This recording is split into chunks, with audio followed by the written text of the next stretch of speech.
If you're under 2000 ELO and you're tired of memorizing openings, I have a perfect solution for you.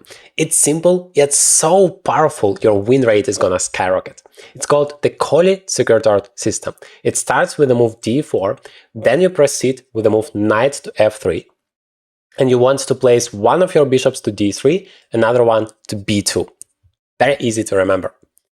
It's not about like memorizing this move, I do that and that move. It's a schematic opening, so you just need to understand where your pieces belong and what is your plan. And I'm gonna share all of that in this video.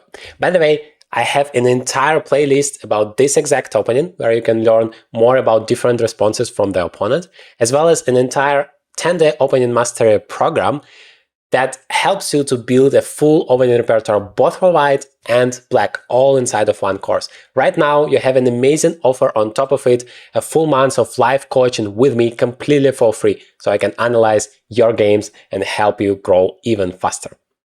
c5, no worries, we just play b3 anyway, it was our plan. That stops c4, and then bishop goes to b2. Both of our bishops are going to be very strong.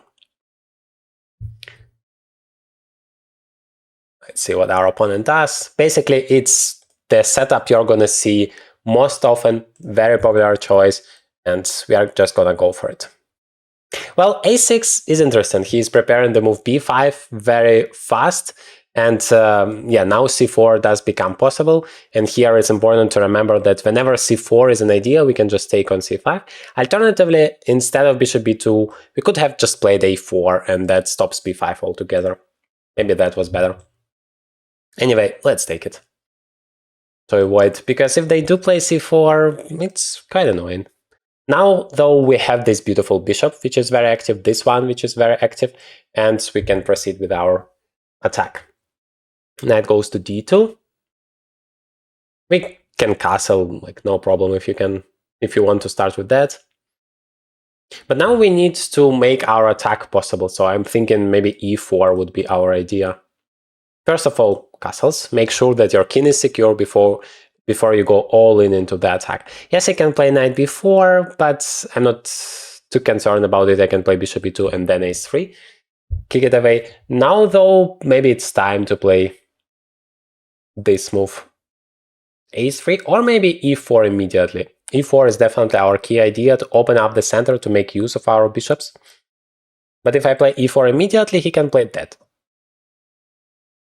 I can play e5 and then he takes. That is a bit annoying. I can take it. I mean, this is still good for me. But I just don't like giving up my beautiful bishop on d3. So do I have time? He still cannot play e5, which is, of course, his desirable move. So he has to prepare it with something. And then I can play e4. Yeah, then let's do that. Let's limit our opponent in his opportunities. b4 is, of course, possible. Maybe it's even reasonable, continue with knight b3 or something. But I think, yeah, e4 is rather our main plan. This opening is perfect for you because you don't need to remember so many lines, what happens, and if you miss one move, then you are busted. No, it's about this simple plan. It's not like, yeah, you just crush anyone on the spot. Of course, if they are smart, they are going to invent their plans. It's not a perfect opening by any means. It has its drawbacks and advantages, but it's simple, it's very solid, and it's very clear in terms of what you should do. This is why I like it. This is why I recommend it to anyone under 2000 ELO, and hundreds of my students benefited a lot from it and achieved their chess goals thanks to it. So I sincerely recommend you try it. The playlist on this channel is going to help you to dive deeper into different responses from your opponent, as well as understanding the ideas deeper. That is what it's all about. Bishop goes to d6. Yes, that kind of is prophylactic against b4, but I wasn't sure I want to play b4 anyway. Instead, of course, my idea is to play 4. And that is perfect because one thing you should never allow black in this opening is that pawn to get to e4. Then it's going to be really, really bad news. So e4 is what we want to do. Open it up, like for example, if we exchange everything, then this bishop is going to be really good. Okay, e5. Now probably he wants to play d4, but I think I want to take it. Let me just calculate a few lines. He has to take back.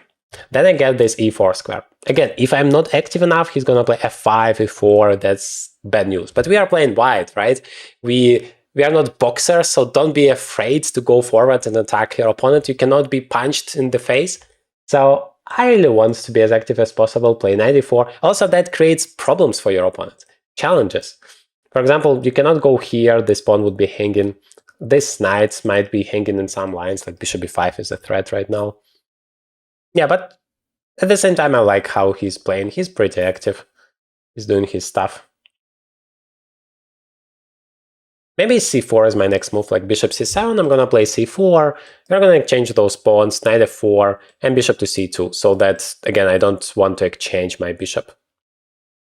Otherwise, this knight f4 is a little bit annoying. I can start with g3, but I don't like that, like, weakens my position. Let's go c4. Also, like f5 is not messing around. f5 and e4 might win a piece if I'm not careful. So it's important to create threats to be active. Right, he is not even taken on c4, which doesn't really change anything. If I take, he takes here and attacks that bishop, so it's not enough for me to grab that. But now I solved this problem that e4 is not going to win a piece. I'm completely fine with the endgame. Notice how powerful, how strong those bishops are. This pawn will always be a weakness for him. This knight is ready to jump somewhere. g5 as well. Might be interesting in some variations. And yeah, I have nothing against the endgame as well. Maybe c5 is an idea. Like if he doesn't take, I can play c5, then b4. That's going to be a protected passer, very strong pawn. So if I were him, I would take the pawn on c4. That pawn would not be that dangerous anymore. Although, yeah, still a bit annoying. No, he allows me to play c5. Maybe he has some ideas like f5, but I have knight d6, rook d8. Yeah, there is a chance I can lose a pawn there, but I do get a lot of activity for it, which is also relevant. Let's go for it. Again, I feel like this is the most active opportunity I have, and it's very tempting, I have to admit. Can start with rook d8, of course, but he also has weaknesses like this pawn on e5. I think in the end of the day, he's gonna expose his position a lot if he plays f5, and this pawn would be hanging. That is why he plays that, bishop g4. Yeah, that is actually annoying.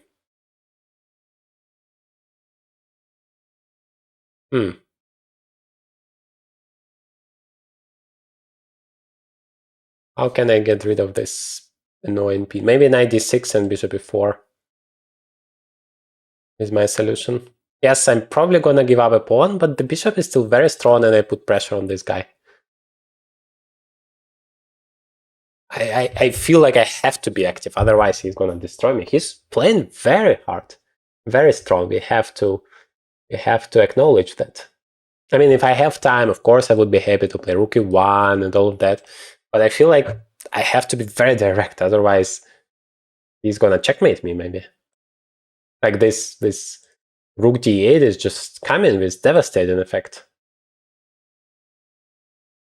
So I don't have time for something like h3. And now after rook d8, I also don't have time for h3 because he's gonna take and then take and everything with the tempo. That's very cool.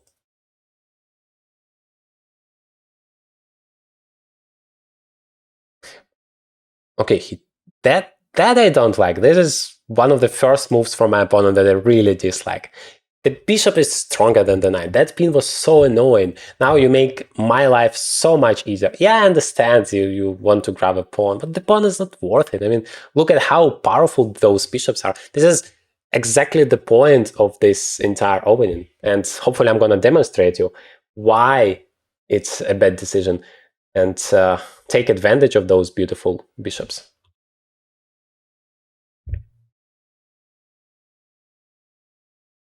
I think he might regret doing that right now.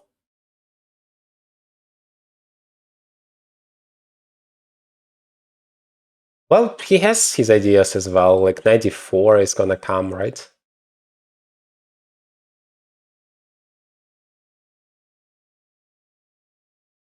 So it's not easy by any means, but for me to win. But I should have very good chances thanks to those bishops. It's like a dream to have it. Queen g5. Okay, he's not even taking it. But what about the knight on c6? Excuse me, but it's hanging. I get it, you want to play for the checkmate, but my queen is still protecting that. What am I missing? I don't know, correct me if I'm wrong, but I feel I'm just winning a piece. E4, I'm gonna take it. I need one tempo to play something like g3, or maybe bishop e4. The bishop would like secure everything. That was my idea anyway. Wow, that is smart. He calculated it all the way through. So he takes here with an idea that when I take, he plays rook to c8 and wins my bishop. I still don't particularly like it because at least I have that with the check, then queen e4 with the check, and I have basically won a pawn as a result of it. But the idea is kind of cool, right? Okay, so I have to take. Queen e4, if you are wondering, doesn't help me. He's gonna take anyway, and then I cannot take it back because of this checkmate. But I do have bishop takes h7.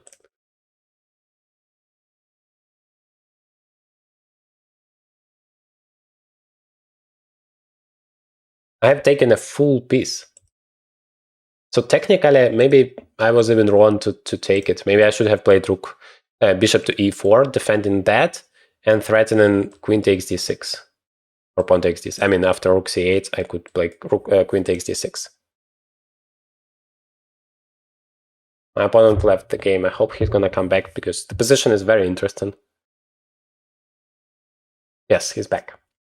Thank God. Yeah, so bishop e4 is a very interesting alternative because maybe I even give up the queen for two rooks in some variations.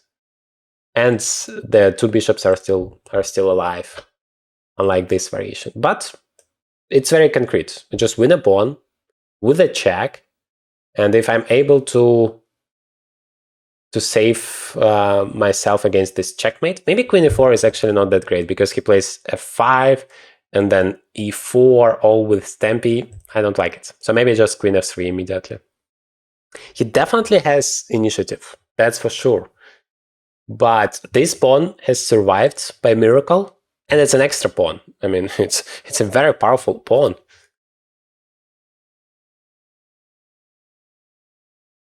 Now that I think about it, maybe I had some even better opportunities like h4 probably doesn't work, just rook takes, and then rook takes here.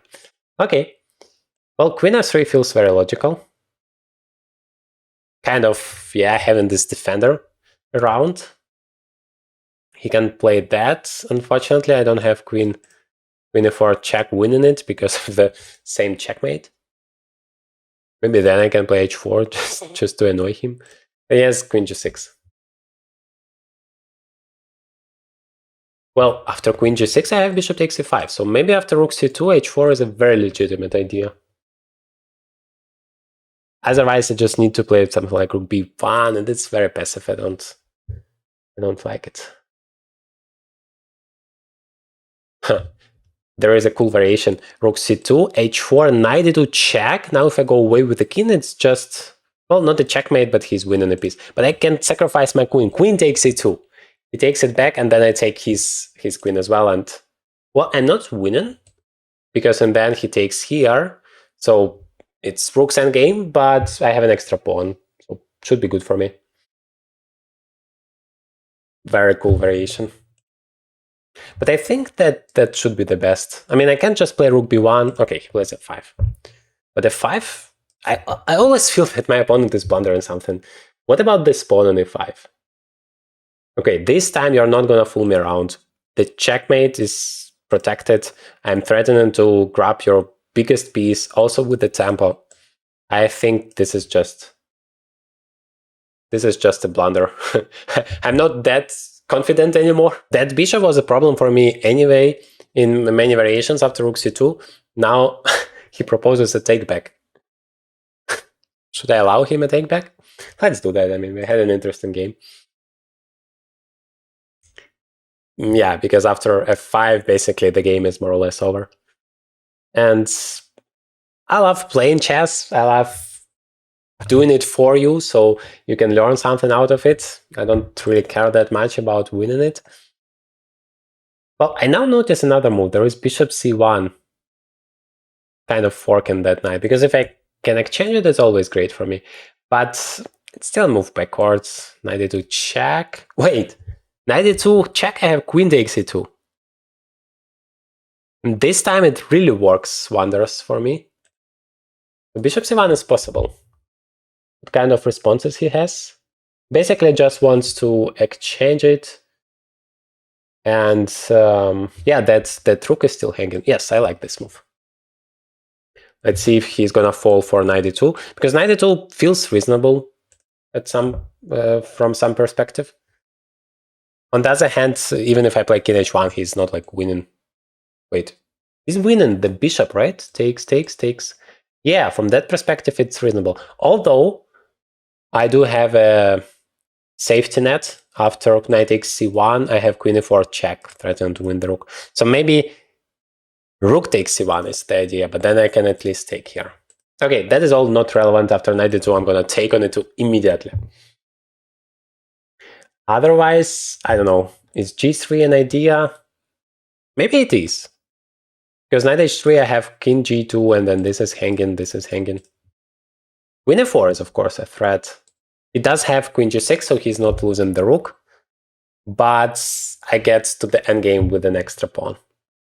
In general, I just want to take it, because that means he's going to double his pawns, which is not cool for him. Now it's only my pawn who is extra without any compensation. I should be careful with it, though, because if he plays something like that, he's going to just pick up my beautiful pawn. So I should do it smarter somehow. Maybe bishop c1 is a little bit passive after all. Well, queen e4 is a threat in some lines because it also attacks this pawn, but not immediately, as the checkmate would still be quite an important nuance there. Okay, rook c8. Reasonable move, although in some variations it's gonna be attacked. Okay, now he's definitely threatening like to take everything. In the end of the day, play knight e2, forking those pieces, and when I take it, queen takes c1. Even that is not the end of the world, though, but okay. I think at some point, yeah, some threats are coming there. But the question is, what do I do? Unfortunately, d7 still doesn't win the rook. Even if he plays rook d8, he still has this move.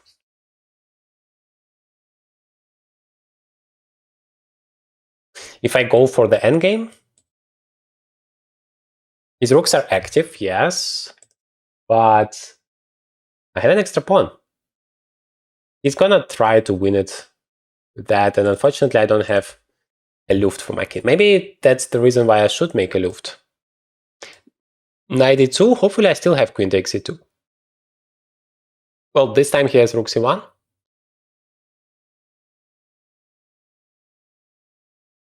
But as long as my king is safe, this endgame might be good for me.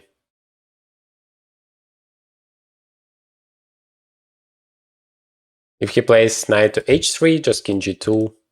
If he plays takes, knight e2 check, takes, queen c1, check. Yeah, and the problem is after king g2, he has queen c6 and he wins my beautiful pawn. I don't like it. Well, I can of course just start with bishop e3. I don't actually see any problem with it.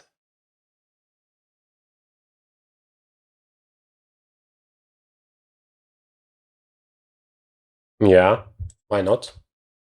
Now I don't have any problems. Knight e2 check is not threatening anything, and I'm ready to play something like rook d1 and support my pawn. It is a passer after all. I mean, I can play something like bishop b6, rook d1, bishop b6, d7, and this is unstoppable. And d7 is annoying because if provided that I can solve the checkmate problem, this queen e4 is always attacking the rook. Rook gets to c3. Okay, I get it. The rooks are extremely active. Ah, he even creates a threat. He wants to take this, and I cannot take with the queen because of queen g2 checkmate. I cannot take with the pawn because of rook takes g2. Not a checkmate, but feels very dangerous. Or maybe rook takes, pawn takes, knight takes g2. Threatens some discovered checks. Although that doesn't seem like the end of the world. And this pawn, meanwhile, very dangerous. So he might even trap himself in this line. If I just play rook d1, he takes, I take. Rook g2, just king h1, and he's busted. The knight is hanging. If the knight goes away, I take his rook. And if knight takes, then simple queen f5 check just exchanges the queens. And thanks to this pawn, I'm always winning. So rook d1 is actually quite possible. I can start with that, but I don't like... Well, rook d3, I can play rook d1. Why not?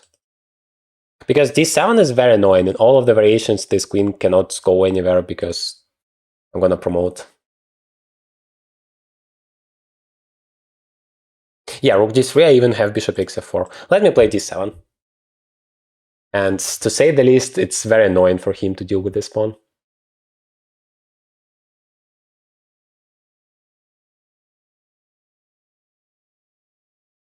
Like, to give you an example, after rook takes e3, I even have d8 queen attacking his queen. So if he takes, I take his queen and win.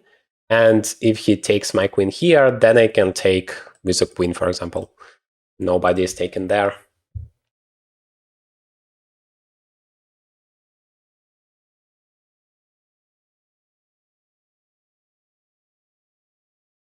So you don't disrespect your opponent's passer like that. I mean, it's very powerful. He's completely ignoring. He's playing as if this pawn does not exist, but it does. So you want to create passers, and if you have passers, you want to push it forward. Even if you don't promote per se, you're going to deflect your opponent's pieces, which is cool. Or in some cases, you might even actually make a queen. Also, of course, once he takes, this rook would be hanging again in many variations. Now some ideas like bishop takes f4 are definitely possible and interesting. If you want to play online but on a real chessboard, Chessnut makes it possible. I have this amazing Chessnut EVO for more than a year now, and it completely changed how I play and train chess. I have this real pieces feeling, but I play on chess.com or Lead Chess. I also have my books and studies here, everything in one place, no distractions. Chessnut has a variety of different boards, so you will definitely find exactly what you need, and you get a massive discount if you use the promo code journeytograndmaster on all Chessnut products. The link is in the description. Or just rook d1 if he doesn't create any new threats. g3 is always possible. I wasn't happy with the move g3 because it doesn't create any direct threats. d7 also doesn't create any direct threats, but it like makes sure that this queen cannot be that active in many variations. But once I play rook d1 next, then d8 would be a real threat and more or less unstoppable threat. It's just 25 moves, but we are already crushing.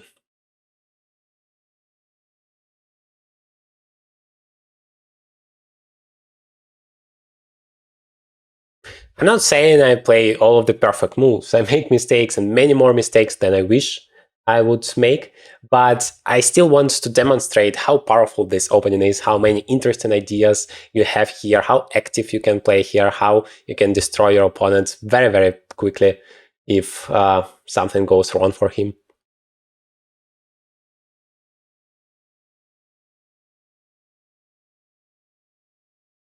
Okay, he goes for it. I think he should. I mean, if you're not playing actively, I'm gonna destroy you next anyway, so you might as well give it a try. I think d8 is like a soft solution because yes, I win material, but it's like I'm afraid. I'm not afraid. Unless I play d8, queen takes d8, pawn takes. Following the same logic. If he plays rook takes g2, I just play king h1, threatening to take here, and the rook is still hanging. But maybe he has that. Well, queen h3 check, and I take that guy. So that makes sense. And if he takes like d8, queen takes, I take this rook, knight takes, then I have queen f5 and I finally win this rook. But to be honest, I actually want to take with the pawn because I don't see what he can do, and it feels like it's more beautiful.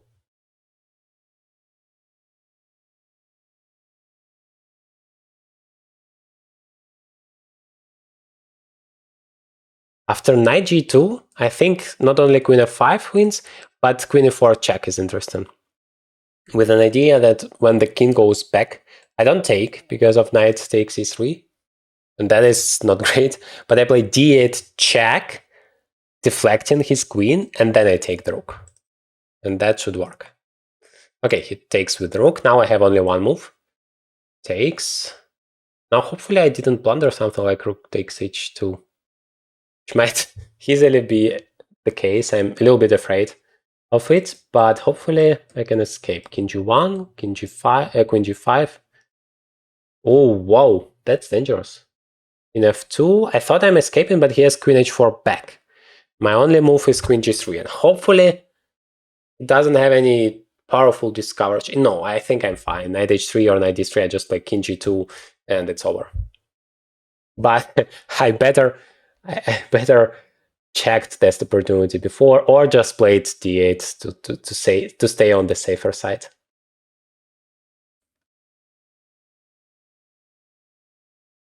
But otherwise, the problem is everything is hanging. This is hanging, this is hanging, d8 is coming. So practically rook h2 might be the best chance he has.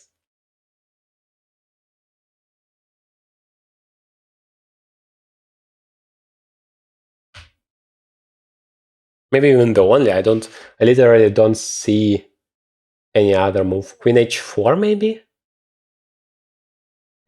Yeah, the moment I say it, he makes it.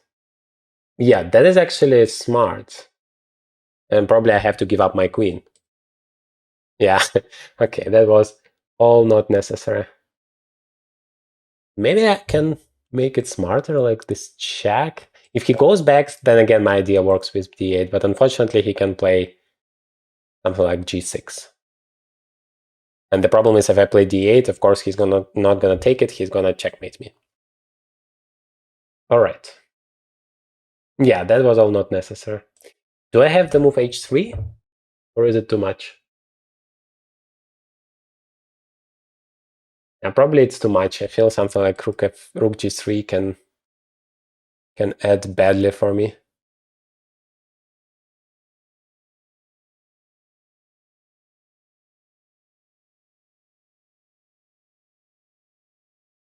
Then d8, rook h3, or queen h3 checkmate.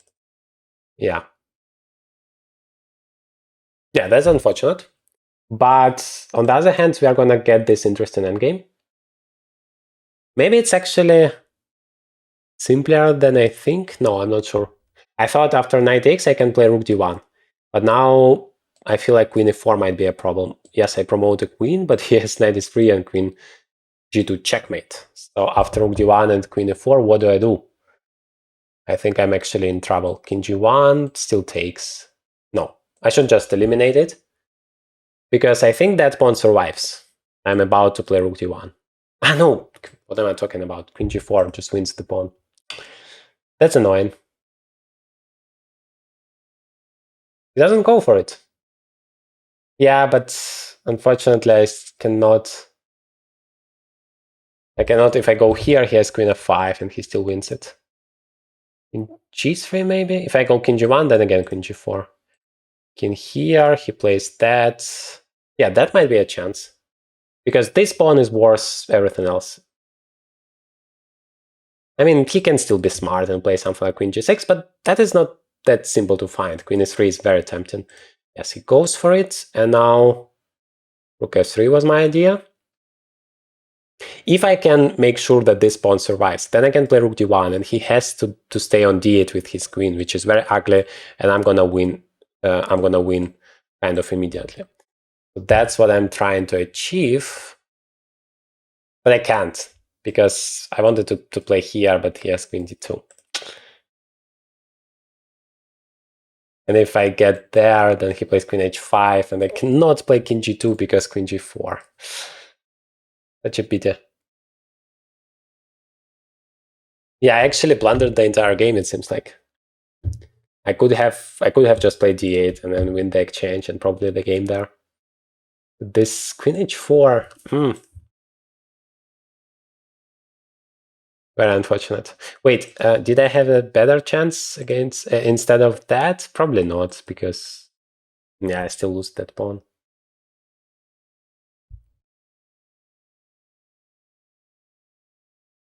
He still needs to find it. It's not that difficult, but he feels some time pressure, so who knows?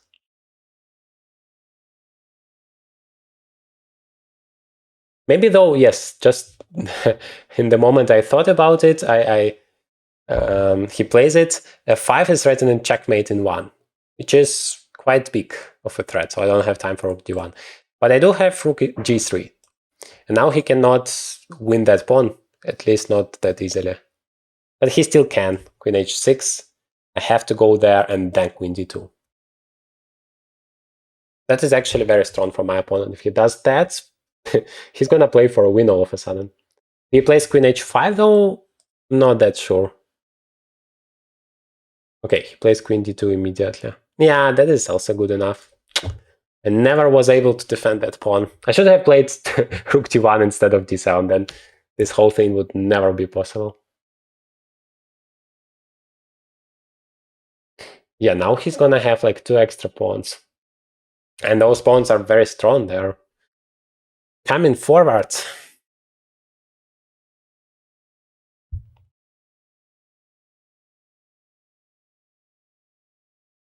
Yeah, sometimes it happens. Sometimes you destroy such a beautiful game. I think objectively I don't have any chances here, but of course I should continue. Maybe create a few practical problems for him, but I don't even see how. Those pawns, they're just moving.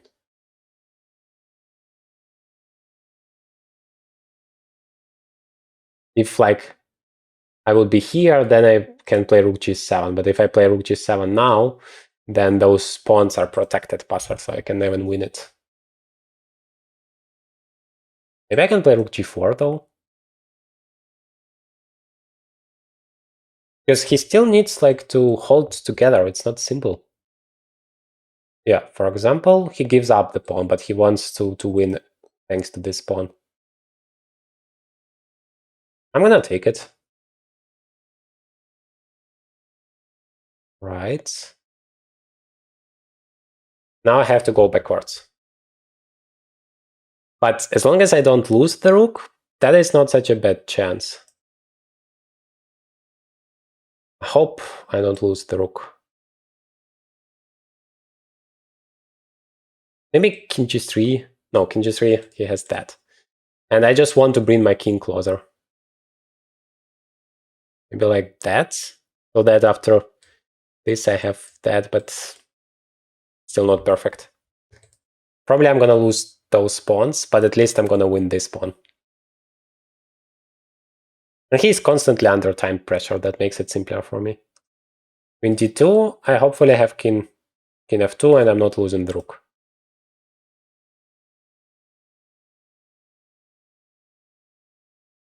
I mean, I don't have any chance anyway. I might as well make a move. This rook is, I mean, hopefully it's surviving. Absolutely wild game. But I like it, I mean, why not? Takes. Maybe it was stupid, maybe I could have played rook g3 and defended. Yeah. We have played rook d3 and defended. Okay, can I go there? Or is it too optimistic? Yeah, I should have saved that pawn. Okay, let me at least save the second one. My king is relatively safe, but it was very important not to lose that pawn. Because now he can always create that passer.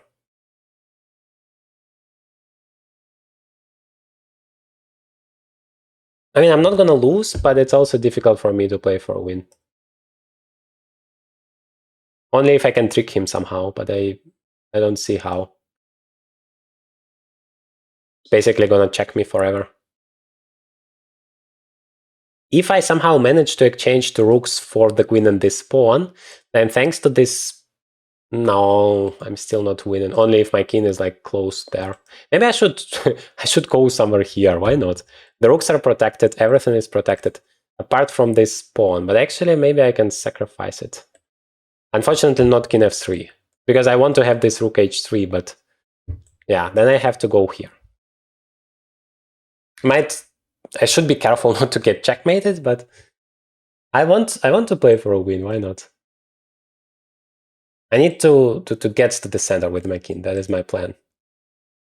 But meanwhile, I should be careful not to get checkmated somehow. Yeah, okay. I make some progress. I like it.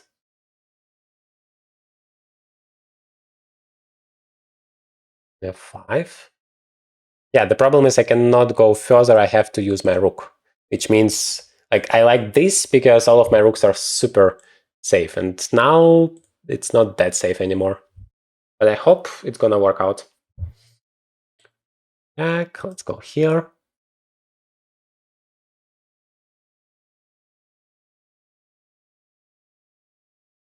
Okay, I have a move. That's very cool. Now I can, for example, bring the rook over here and attack the guy. But he's gonna give me a lot of checks, which is a problem. Or I can go forward with my king like I wanted to, but unfortunately this rook is not... Okay, let's calculate it. Rook g5, check, here, check, there, check. I cannot escape, right? Basically queen is c4 is a kind of a threat. And I have nowhere to hide. If I go here, then I'm not gonna win anyway. Then let's play king d5, that's my only chance to play for a win.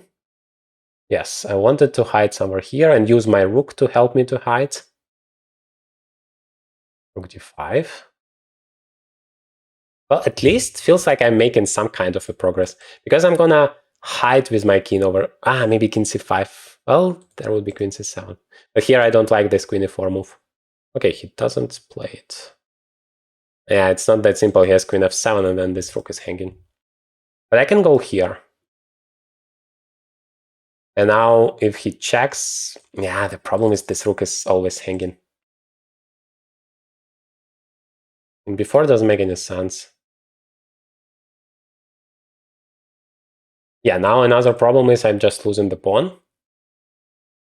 But at least I get my rooks to be connected and my king is free to go and grab those pawns. It would be much better if this pawn would be still alive on b3. That was a miss from me.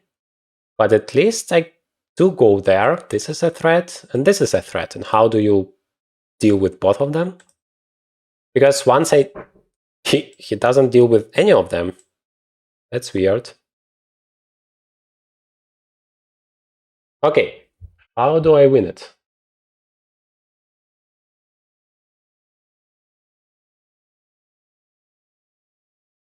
Still has a lot of checks, of course. Let me play rook g6 first, just to threaten checkmate. Yeah, and here I'm happy to take the pawn. Because now this pawn is also hanging, so I'm happy to go back. Now he has a checkmating ideas to deal with, as well as he cannot just go away because I'm gonna grab a pawn. Maybe he wants to give me a perpetual, and that is, of course, the correct strategy. But hopefully I can somehow escape it. At least, like, everything is protected. I have got all of his pawns. The question is, how on earth do I avoid the checks? Where should my king go? Probably somewhere here. Okay, he gives me a move. That's already very good.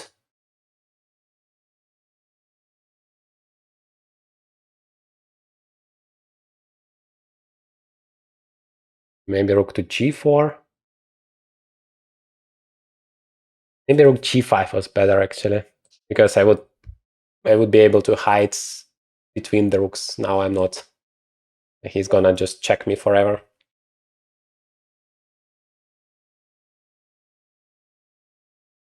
Yeah, rook g5 was better.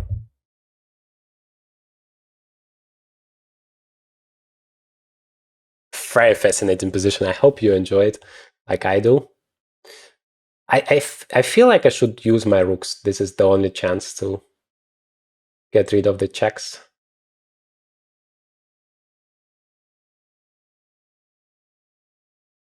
Maybe like that. On the other hand, the rooks are not protected now, which is always a risk. Well, he doesn't have that many checks.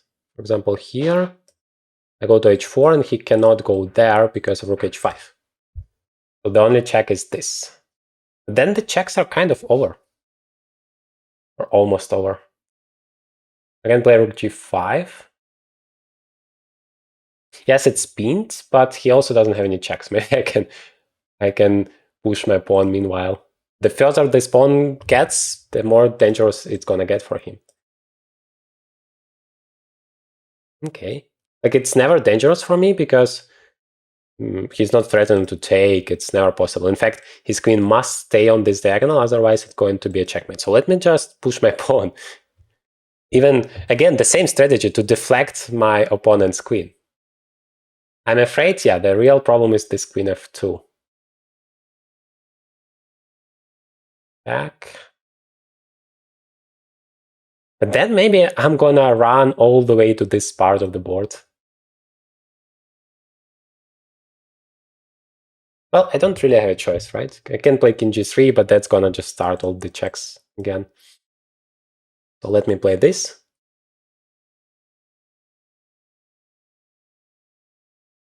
Thank God queen h2 is not possible. That would be a checkmate. Yeah, now I need somehow to be smart, but maybe a6 was wrong because the pawn is not protected. And as long as I don't threaten the checkmate, he's going to be able to just pick up the pawn.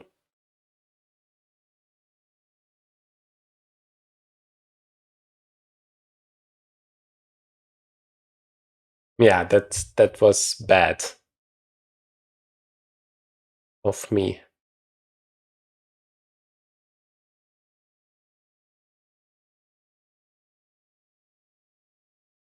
So I need to keep creating those checkmating threats. For example, here I like it because I can play that, and rook h4 is still a checkmate threat, so he cannot take the pawn.